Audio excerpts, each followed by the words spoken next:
Unleashing technology to drive growth, Flow pledges to keep Jamaica's BPO industry on the cutting edge. Weekend Business Report starts right now.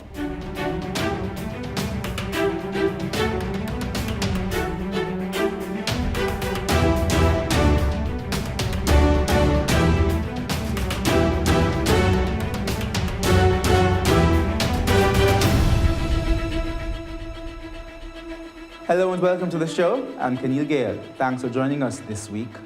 Flow is assuring investors that it has the capacity to power Jamaica's business process outsourcing BPO sector. More on that in a bit, but right now here are some of the top stories BATV News brought you this week. More than 50,000 tourists arrived on the island last week, representing a 14% increase, the strongest week of arrivals since the start of the year. Carnival events are believed to have contributed to the boost. Kingston recorded over 9,000 visitors, an increase of 22.8% over 2017 for Carnival patrons. The week of festivities culminated with the massive road march, and the Tourism Minister Edmund Bartlett says this proved that Carnival in Jamaica has been a marketable product on the calendar of events, attracting thousands of visitors to the island. He explains that the government has invested heavily in the event and has increased promotions globally through the Jamaica Tourist Board JTB. And we have contributed from the tourism linkage network a significant portion of the development resources. So we see the outcome, of course, as being a vindication of that policy, and know that this is the way forward in terms of looking at a number of other major events. Meanwhile, Jamaica International Director Ian Bourne says Carnival for their band this year was a successful one. He says the group welcomed over 2,000 patrons, an increase from last year. Well, for what we've seen this year, it is the newest thing in terms of what people will be looking forward to. Meaning, simple put, the numbers have increased. A lot of tourists are coming in. A flight from Miami or New York is way cheaper instead of going to Trinidad and even the other Eastern Caribbean islands. But the Caribbean itself, when you look at it in that way, it's growth for the Caribbean and growth for Jamaica. Right? So it's not so much to want to say against Trinidad or so on, but at the end of the day, we know that we're growing the economy here with this type of newness that's happening. Okay. Mr. Bourne says Carnival in Jamaica has grown tremendously, and this year's numbers are proof that it has a bright future. The government is also banking on future growth.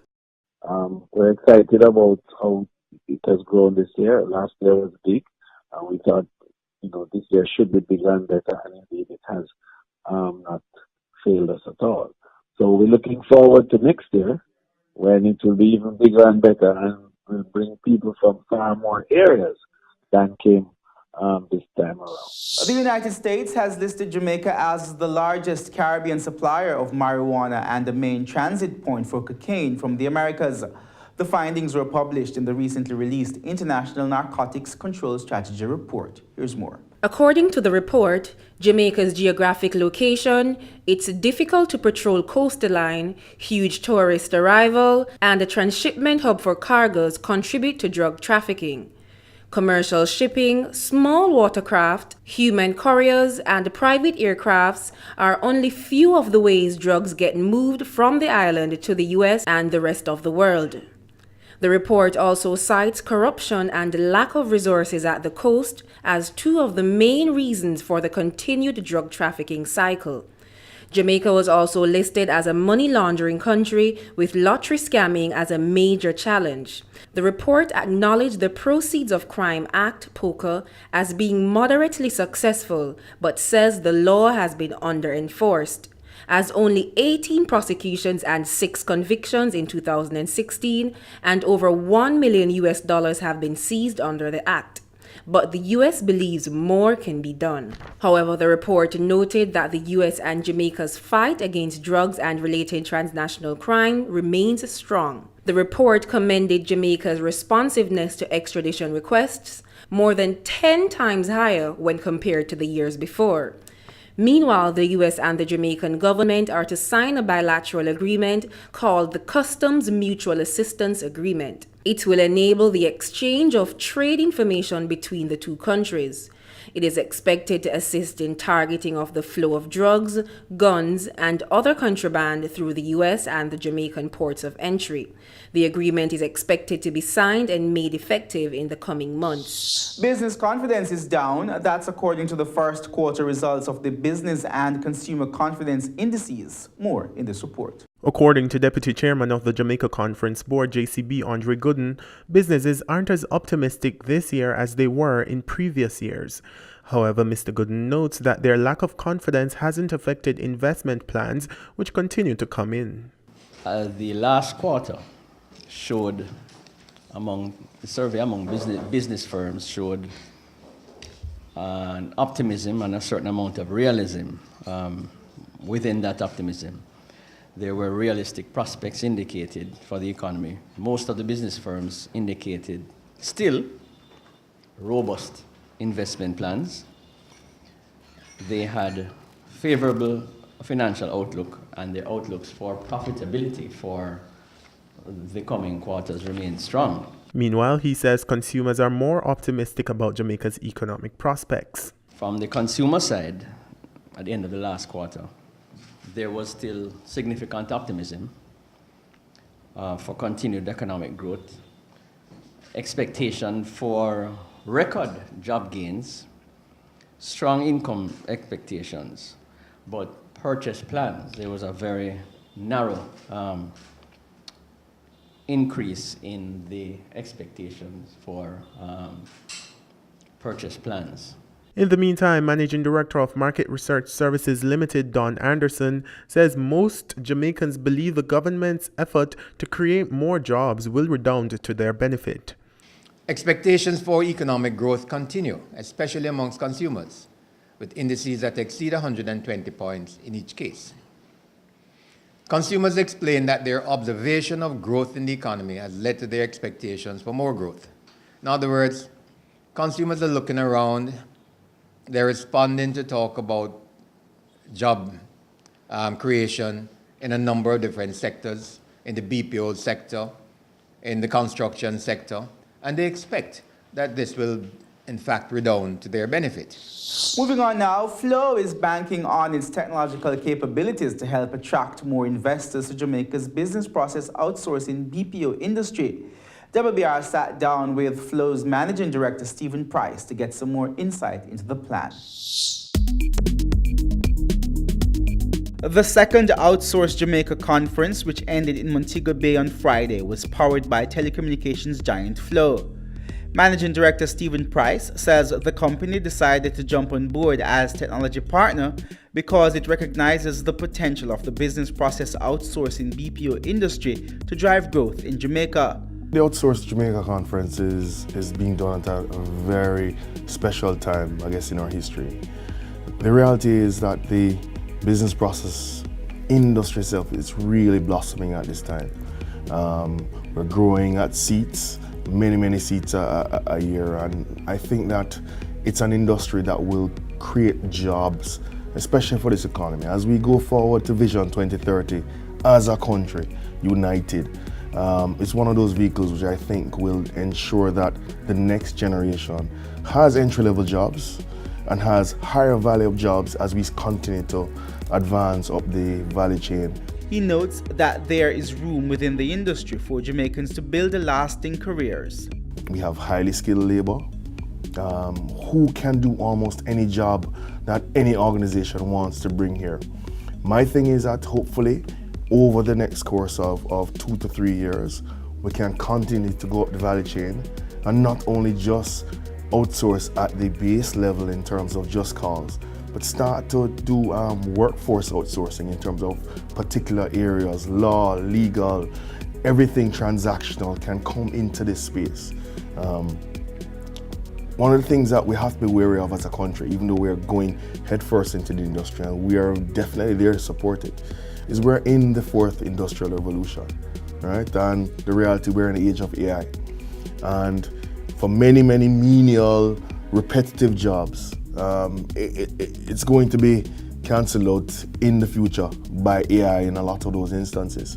So we have to get up the value chain where there's specialization, and I know our Jamaican workforce is capable. The Flow Managing Director says the company has played and will continue to play a critical role in developing the BPO industry in Jamaica. Us and the BPIJ have continued to partner over the years.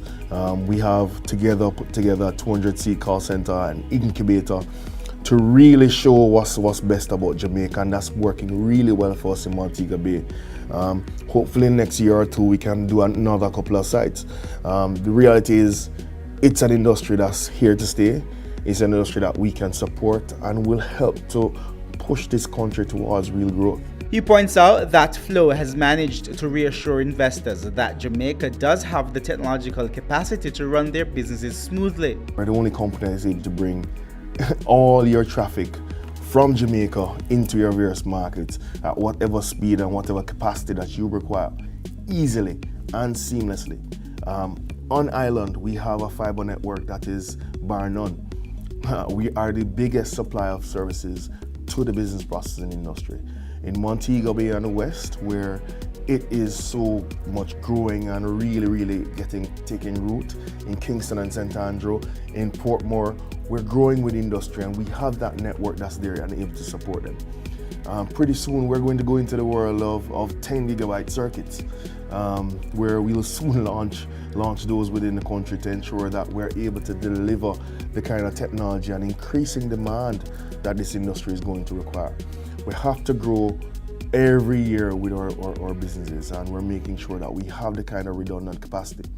In fact, at the end of May, we will have implemented a fault-tolerant network right across Jamaica, which will give a strong level of redundancy and sturdiness to people's solutions when they come in terms of the business process industry. But with recent copper theft and interruptions to the Flow system, should investors be still concerned about the reliability of the network? But important thrust is to ensure that we have a fault-tolerant network that will provide a level of redundancy that all these industries will need, so that if we have a damage on a particular route, definitely will be kept up. The other thing that we're doing is actually moving a number of our routes underground, right? Taking some more routes off island. So it makes it a lot more hardier and protected. So I mean, we believe that we are the trusted partner who will help the business and help the industry grow. He says Jamaica has been able to attract big companies, and that speaks to the potential of the local industry. We can become the capital of BPO within the globe. We just have to make sure that we put our minds to it. We ensure that we get the investment as well, and we partner with banks and financial institutions to make sure that we bring it to life. You see, so many companies have come here. Alorica, so many others have come into the country to capitalize on that, and more are coming every day. I even see Usain Bolt building his own contact center in Halfway Tree. So there are more and more of these opportunities come up, and no better, I want more Jamaicans to be in the industry. I want more Jamaicans to own and be stakeholders within the industry, because it is possible. It's very possible, because we can do it.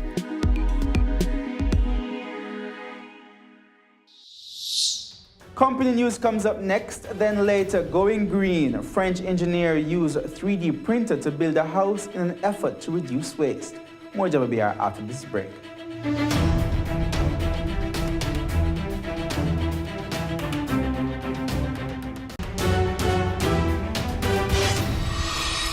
Welcome back to Weekend Business Report. Main event rolls out M-Style. Spike Industries plan to expand, and iPrint makes major acquisition. Here's Javon Keys with this week's company news.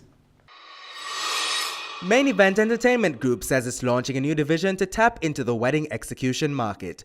The division will be called M-Style. The aim is to provide seating and equipment for events including weddings, conferences, and birthdays. Non-executive director at Main Event, Dr. Ian Blair, says M-Style will help the company to reduce its sales cost. He says from now on, Main Event will no longer rent any equipment from a third party in order to adequately supply its clients' needs.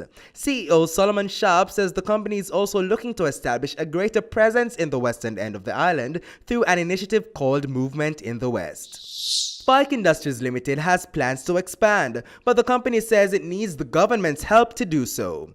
Chief Operating Officer Ian Tomlinson says all the company needs to expand is capital, but he says the cost of money for a small enterprise like Spike Industries is too high. That's why he's calling on the Jamaica Manufacturers Association, JMA, and the government to agree on lower lending rates to small manufacturers. iPrint Digital has inked a deal to acquire National Outdoor Advertising Limited. The deal was officially completed after iPrint successfully finalized the acquisition of Fundamental LC, which owns 100% of National Outdoor Advertising Limited. A price tag for the deal has not been disclosed. Meanwhile, Chairman of iPrint Digital, Stephen Steele, says the deal brings together the vibrancy and agility of the 12-year-old Jamaican run and owned iPrint Digital and the strength and experience of the 50-year-old industry leader National Outdoor Agency. JMB Securities Limited acted as the financial advisors to iPrint Digital Limited.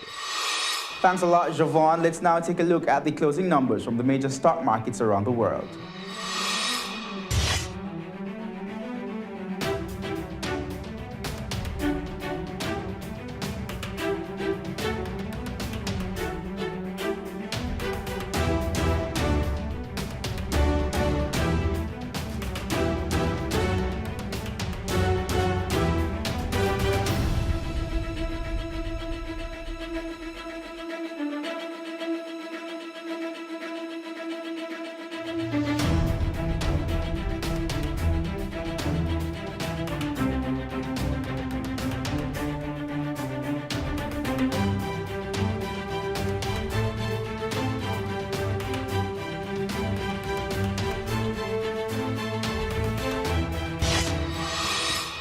When we come back, more of the top business news stories BATV brought you this week, so stay with us.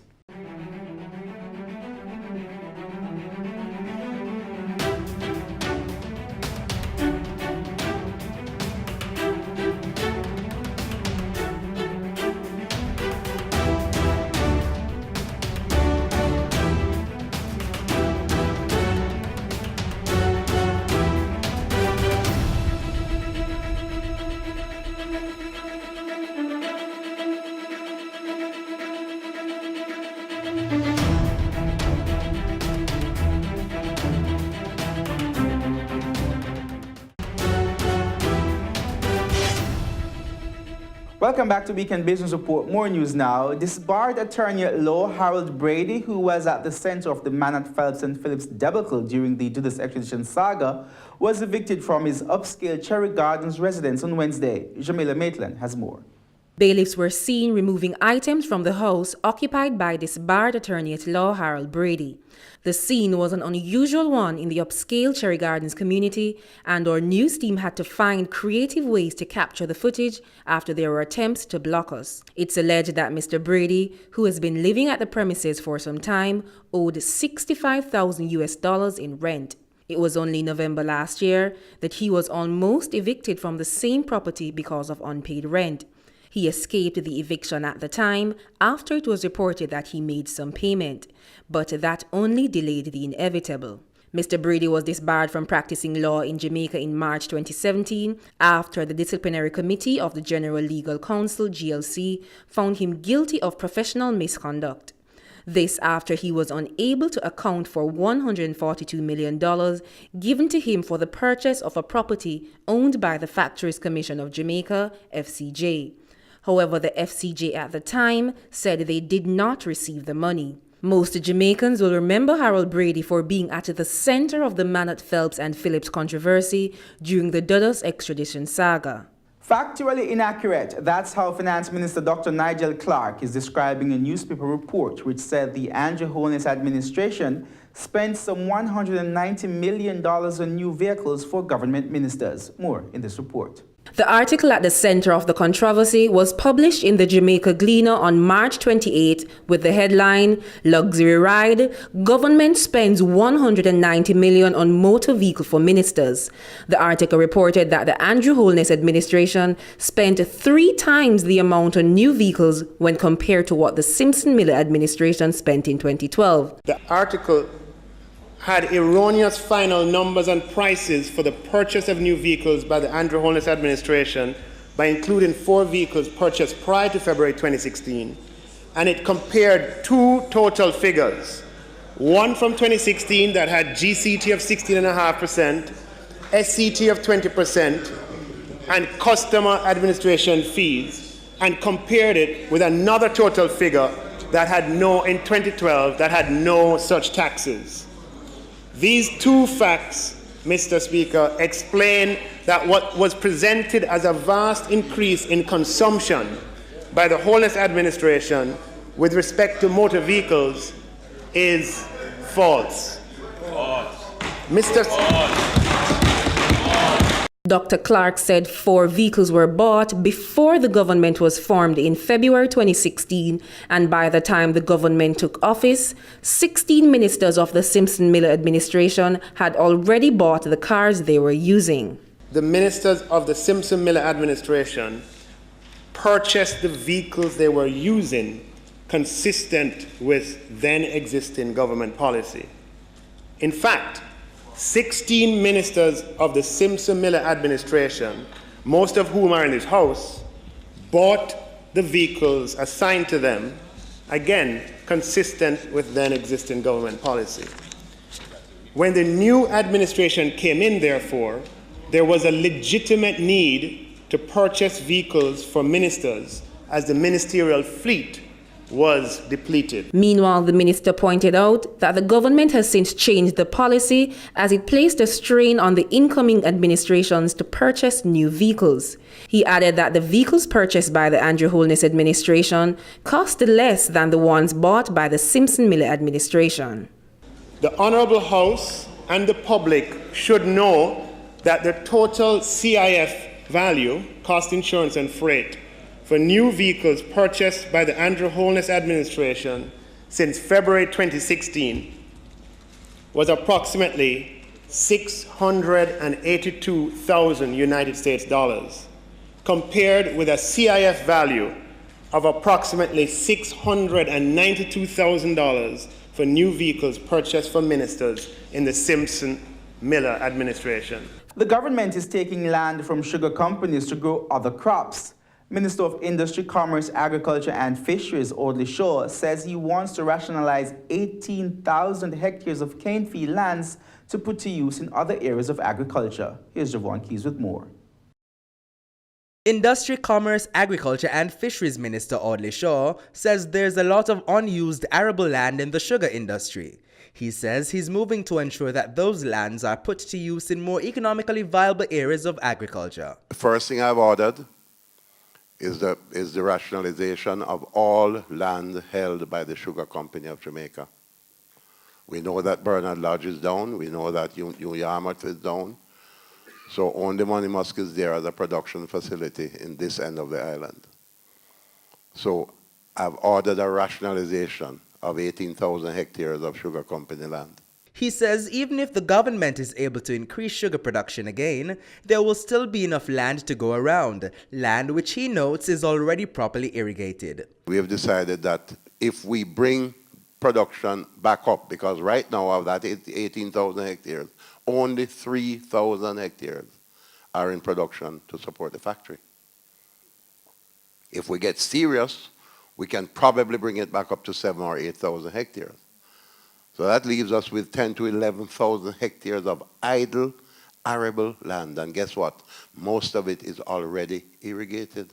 Minister Shaw says the land rationalization process will involve testing the soil to find out which crops would grow better in certain areas. He says there's a wide variety of local crops which Jamaica has yet to fully exploit.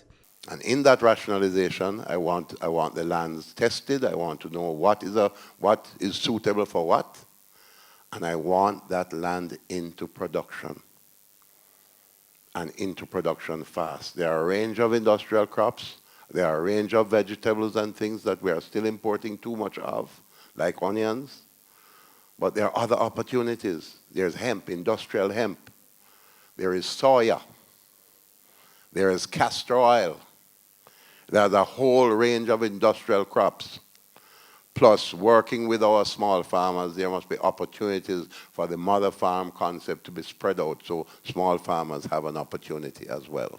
In the meantime, President of the Private Sector Organization of Jamaica, PSOJ, Howard Mitchell, says he welcomes the minister's decision to put idle lands to better use, but he's also urging the government to complete the zoning of agricultural lands for specific crops. I want to endorse the initiative to release idle lands, okay? And I want to encourage private landowners to think along those terms and to come into the game. In that context, I want to ask that the Ministry of Agriculture complete the registration of farmers that we have started long ago, that we complete the zoning of agricultural lands for particular crops. When we come back, need a house? This 3D printer could build you one. More on that after the break.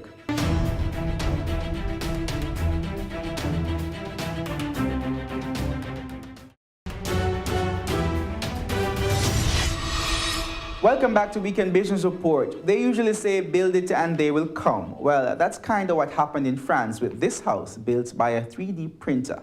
Take a look. Engineers here in France have unveiled a new house built by 3D printers. There you can see it being built. It's a 5-room house that was open to the public in Western France this weekend.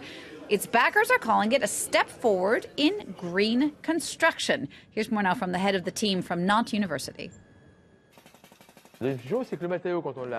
Once you've printed it, you've used very little material and produced zero waste.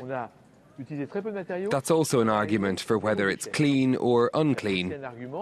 There's no waste. That's important. And that's our show for this week. On behalf of the entire Weekend Business Report team, I'm Keneal. See you next time.